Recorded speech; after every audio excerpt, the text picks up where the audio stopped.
की आवाम से माजरत के साथ कहना चाहता हूं कि पाकिस्तान की हुकूमत बददियानत हुकूमत है, धोखेबाज हुकूमत है, बेईमान है। और शहाब चतुर का जो हज खराब किया पैदल, आप सोच रहे होंगे पैदल कैसे खराब किया। इस नीयत के साथ चला कि केरला से मक्के पैदल चलना है। यहां जब अमृतसर से वाघा से एंट्री हुई, दूसरे दिन सुबह को उसे जबरदस्ती रोते हुए को, बिलबिलाते हुए को पकड़ के लाहौर एयरपोर्ट से ईरान की फ्लाइट में बिठा के पाकिस्तान से बाहर निकाल दिया। शहाब भाई के साथ में पाकिस्तान हुकूमत ने धोखा किया है, बहुत बड़ा धोखा किया है, क्योंकि पंजाब के शाही इमाम साहब ने पूरी सच्चाई बताई है।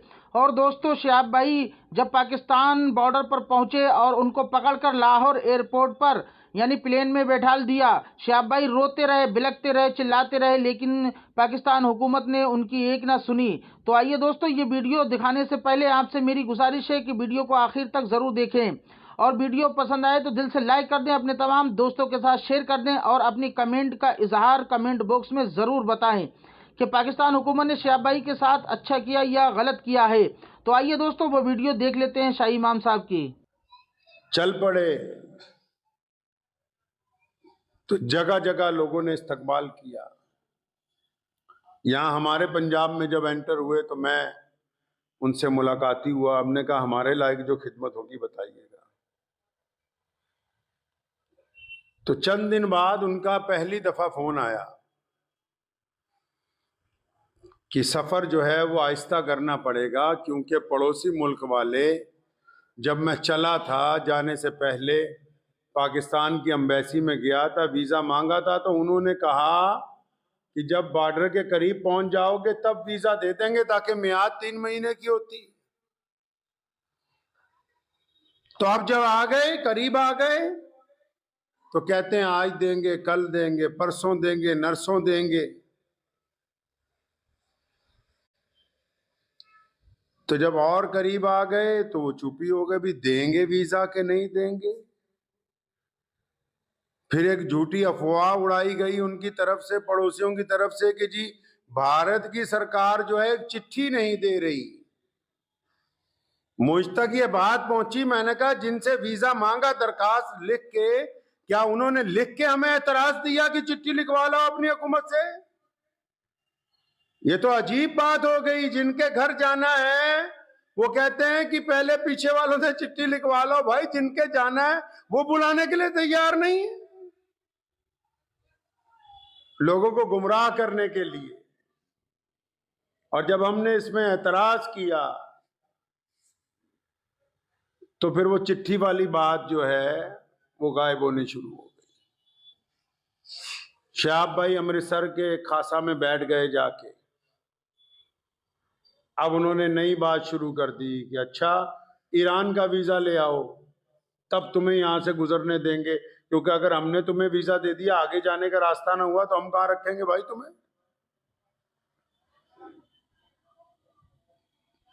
ये बात जब पता लगी तो ईरान के वीजा के लिए अप्लाई कर दिया, तो ईरान वालों ने वीजा दे दिया अल्हम्दुलिल्लाह। अब जब उनका वीजा भी आ गया, तब भी आजकल हो रही है, इस हफ्ते देंगे, अगले हफ्ते देंगे, परसों देंगे, नरसों देंगे। 4 महीने हमें अपनों ने लूटा, गैरों में कहां दम था।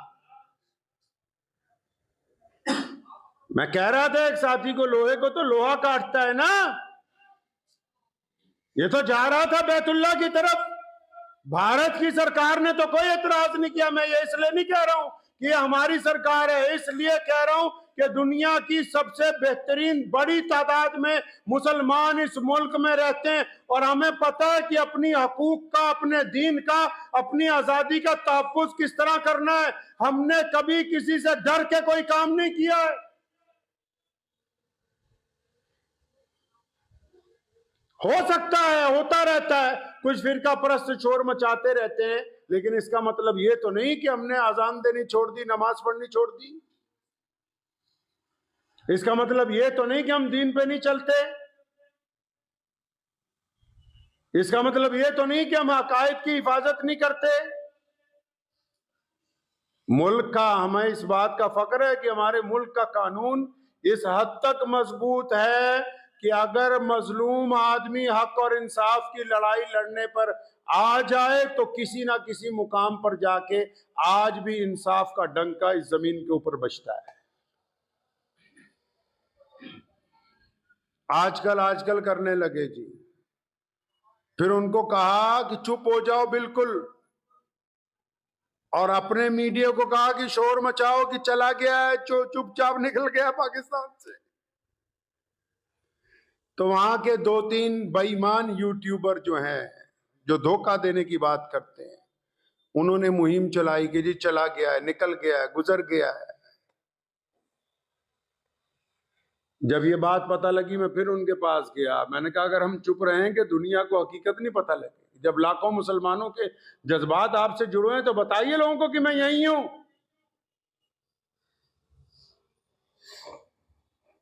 तो जब बताया तो फिर वो हैरान रह गए कि झूठ पकड़ा गया। 4 महीने वो जो उस बंदे ने अमृतसर में गुजारे, 3 महीने का सफर यहां पर कर दिया। 3000 किलोमीटर पैदल चलने के बाद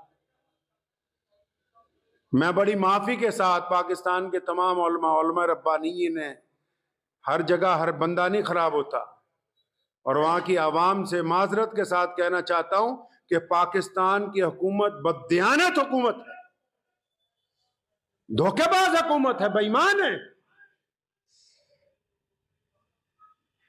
मुझे बहुत सारे लोगों ने कहा कि कुछ ना कहना। स्पेन से एक साहब का फोन आया कि अपनी अगर खैरियत चाहते हैं, सेहत ठीक चाहते हैं तो पाकिस्तान के खिलाफ ना बोले। मैंने कहा हम हक और इंसाफ के लिए अपने मुल्क में रह के बोलते हैं, तो ये कौन सी बड़ी बात हो गई कि पड़ोसी का अगर कोई जालिम जुल्म करे तो हम उसके खिलाफ ना बोले। क्योंकि मौलवियों को मरवाना तो वहां की हुकूमतों का रवाज रहा है ना, पाकिस्तान में रवाज है उलमा कराम को मारना। तो वहां के उलमा और अवाम जो है दीनदार लोग, उनसे माफी के साथ कहना चाहता हूं कि आपकी हुकूमत बददियानत हुकूमत है।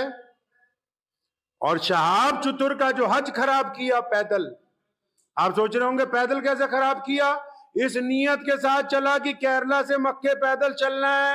यहां जब अमृतसर से वाघा से एंट्री हुई, दूसरे दिन सुबह को उसे जबरदस्ती रोते हुए को, बिलबिलाते हुए को पकड़ के लाहौर एयरपोर्ट से ईरान की फ्लाइट में बिठा के पाकिस्तान से बाहर निकाल दिया गया। ये कौन सी मुसलमान हुकूमत है जो एक मुसलमान को पैदल चलने का रास्ता अपने मुल्क में से नहीं दे सकती। ऐसी हुकूमत होती है, इसको बोलते हैं कि डींगा हक हाँक लो इना को जिन्नियां ਅਸੀਂ ਨਿਊਕਲਾਈ ਪਾਵਰ ਹਾਂ ਜੀ। ਬੰਦਾ ਇੱਕ ਤੁਹਾਡੇ ਕੋ ਪੈਦਲ ਨਹੀਂ ਕੱਢ ਹੋਇਆ, शर्म ना डूब के मर जाओ।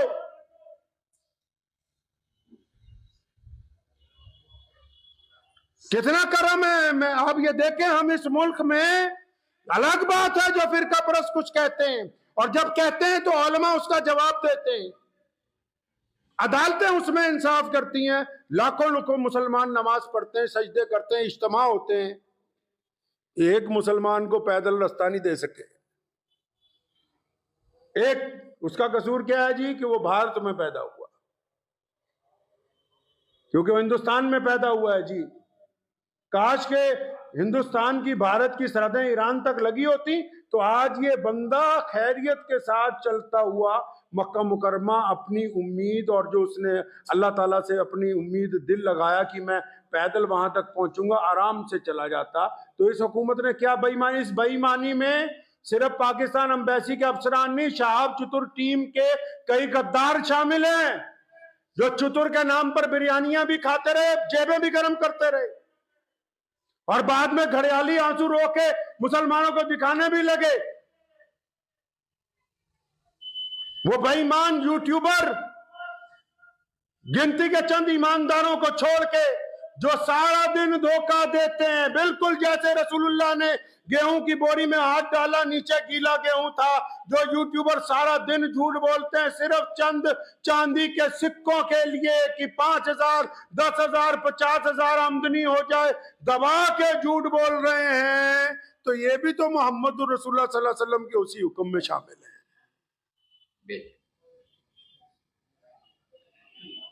धोखा किया उस मजलूम के साथ, यहां से कहा कि तुम्हें वीजा दे दिया है, और उस धोखे में शहाब चतुर टीम के लोग, हम जाएंगे अभी पंजाब पुलिस के डीजीपी के पास, जिन्होंने धोखा दिया वो ये ना समझे कि वो बख्शे जाएंगे।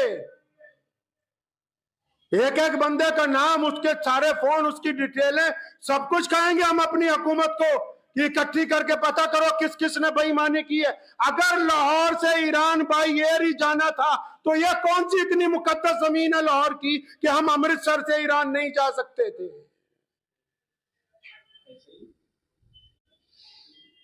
वहां कौन से बहुत बड़े मुहद्दिस बैठे हुए थे लाहौर के अंदर जिन्होंने उसे उठा के जहाज के अंदर बिठा दिया।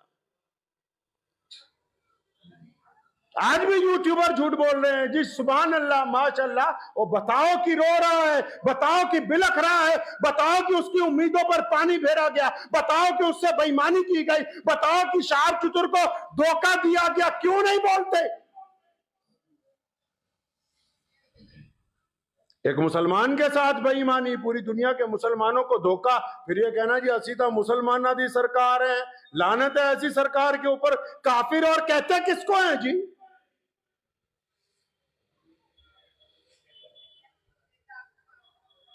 उम्मीदों पर पानी फेरा, जबरदस्ती की, और ये 3-4 ठेकेदार बदमाश जो साथ में लगे हुए थे, जिनकी पोल इंशाल्लाह जल्दी खुलेगी, जो अब यूट्यूबरों के आगे जाके जी हमने ये किया जी, हमने वो किया जी, ये हमारी ऑडियो जी, ये वहां का सबूत है जी, जिन्होंने बेईमानी करके ये साजिश रची।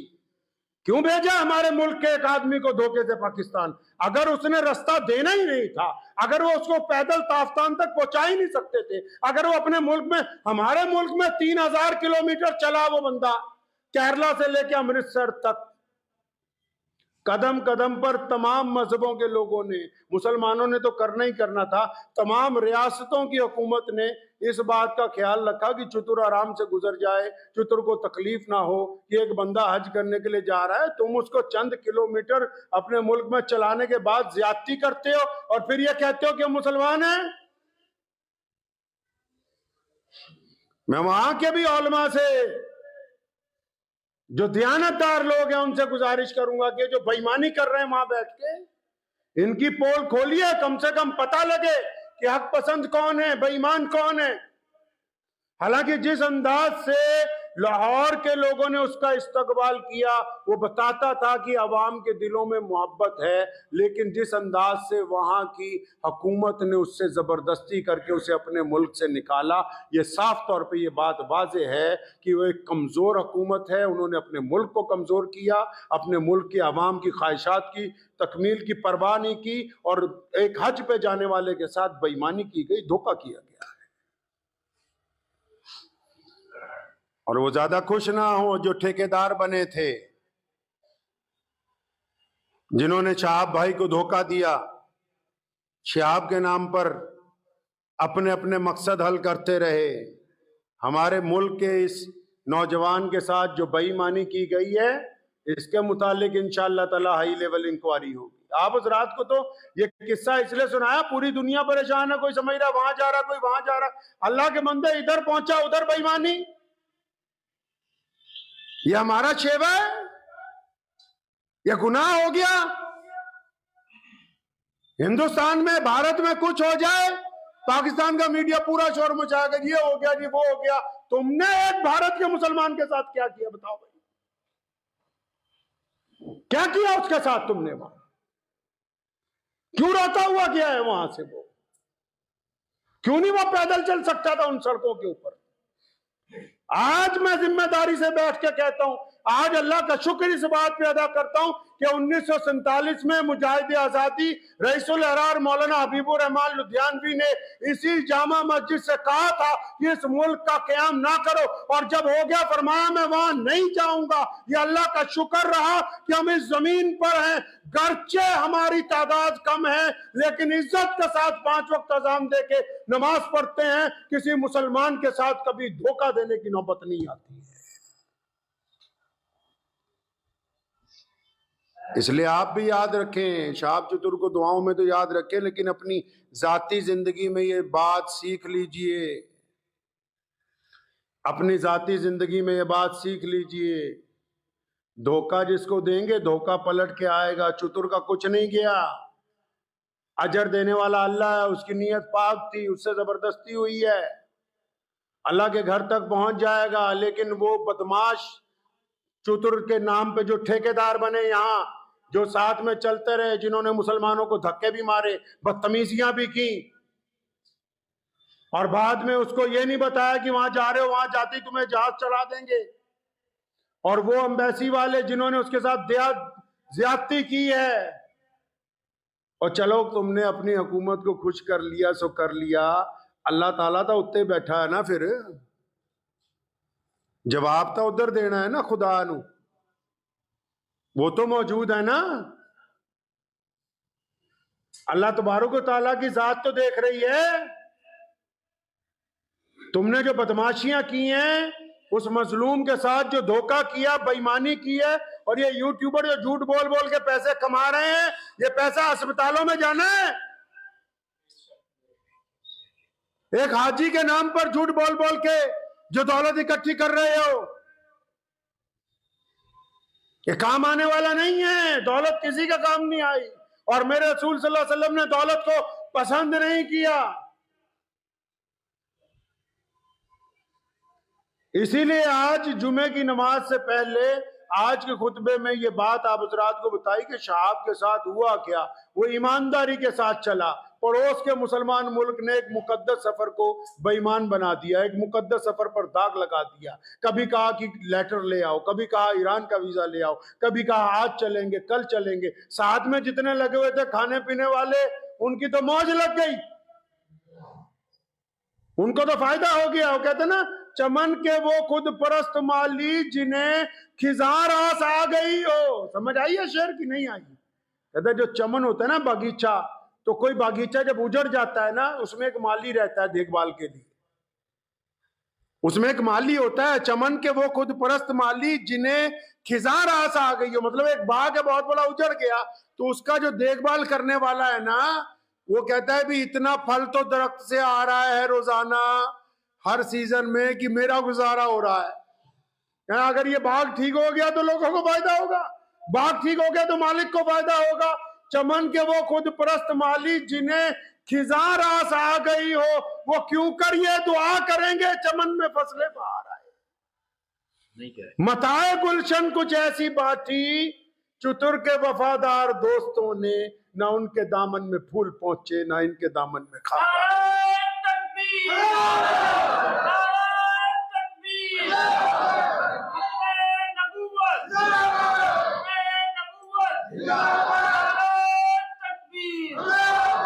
तो बस आप हज़रात से ये गुफ्तगू करनी थी जो आज धोखा दिया गया। दुआ कीजिए शहाब चतुर की अल्लाह हिफाजत फरमाए। मेरे साथ मुख्तसर दुआ कर लीजिए। अल्हम्दुलिल्लाहि रब्बिल आलमीन अर्रहमानिर रहीम मालिकी यौमिद्दीन इय्याका नअबुदु व इय्याका नस्तईन इहदिनस सिरातल मुस्तकीम सिरातल लज़ीना अनअमता अलैहिम गैरिल मग़दूबि अलैहिम वलद्दाल्लीन। अल्लाहुम्मा सल्लि अला मुहम्मद व अला आलि मुहम्मद कमा सल्लैता अला इब्राहीम व अला आलि इब्राहीम इन्नका हमीदुम मजीद। अल्लाहुम्मा बारिक अला मुहम्मद व अला आलि मुहम्मद कमा बारकता अला इब्राहीम व अला आलि इब्राहीम इन्नका हमीदुम मजीद। अल्लाह जी तमाम तारीफ़ें आपके लिए हैं। अल्लाह जी आपकी इबादत करते हैं और आपसे मदद चाहते हैं। अल्लाह जी पूरी दुनिया के बीमारों पर शिफा फरमा, तंग दस्तों की तंग दस्ती दूर फरमा, परेशान हाल लोगों के लिए आसानियाँ पैदा फरमा। अल्लाह जी पूरे भारत पर अपना फजल फरमा, पूरे पंजाब पर अपना फजल फरमा। ए मौला करीम हमारा केरला से जो भाई चले हैं शहाब चतुर पैदल हज के लिए, मौला करीम वो पड़ोसी मुल्क में जाते ही उनके साथ ज़्यादती की गई है। इलाहुल आलमीन शहाब चतुर अब ईरान पहुँच गए, ए मौला करीम उनकी जान माल इज़्ज़त आबरू की हिफाजत फरमा। अल्लाह जी मुतअद्दिद मर्तबा मिले हैं, मासूम आदमी हैं, या अल्लाह आस पास वाले लोगों ने भी गुमराह किया, हुकूमतों ने भी मुतासिर किया। ए मौला करीम उनकी जान माल इज़्ज़त आबरू की हिफाजत फरमा। अल्लाह जी आपका वो बंदा आपके घर की तरफ रसूलुल्लाह सल्लल्लाहु अलैहि वसल्लम के रोज़े की तरफ पैदल जा रहा है। ए मौला करीम हर कदम पे अच्छे लोगों का साथ अता फरमा। या अल्लाह उनकी जान माल इज़्ज़त आबरू की हिफाजत फरमा। और या अल्लाह इस सफ़र में जो कमी आ गई इसको अपने फजल करम से पूरा फरमा दे और आफियत के साथ इस हज के अंदर उनकी शमूलियत को कबूल फरमा। अल्लाह जी इन मुख्तसर तरीन दुआओं को अपने प्यारे नबी हज़रत मोहम्मद रसूलुल्लाह सल्लल्लाहु अलैहि वसल्लम के सदक़े कबूल फरमाइए। अल्लाहुम्मा बारिक अला मुहम्मद व अला आलि मुहम्मद कमा बारकता अला इब्राहीम व अला आलि इब्राहीम इन्नका हमीदुम मजीद। व सल्लल्लाहु तआला अला खैरि खल्क़ि अजमाइन व बिरहमतिही।